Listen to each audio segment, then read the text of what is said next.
هنا في القاهرة منذ شهر تقريبا، نعم منذ شهر. قبل ذلك كانوا في تربص.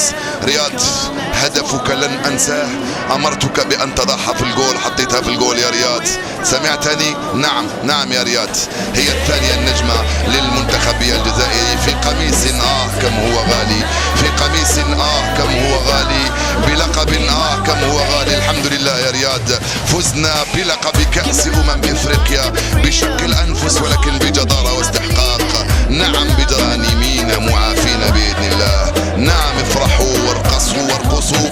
قلنا لكم اشهدوا بأننا جئنا إلى مصر بروح عالية بإصرار كبير. جئنا مثل ما قال بالماضي سأذهب للمنافسة، جاء للمنافسة فهو يتوج باللقب القاري. شكرا لك رياض، قلت المنتخب في نهاية المطاف إلى التتويج كقائد سيتسلمها صورة تبقى في التاريخ بالنسبة لرياض محرز.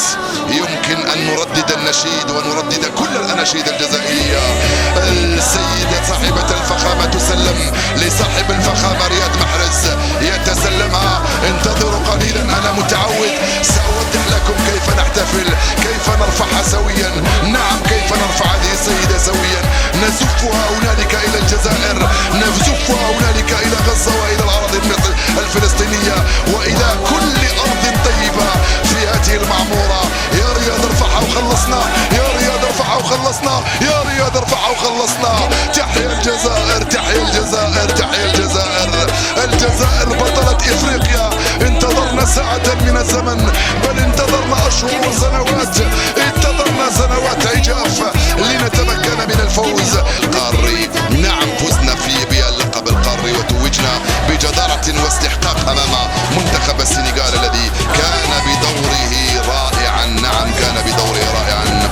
الصور ستحفظها ألبومات وسيحفظها التاريخ، وهذه الصرخة الواحدة الموحدة سيبقى يحفظها التاريخ. صرخة أبطال، أبناء أبطال توجوا باللقب القاري للمرة الثانية في التاريخ.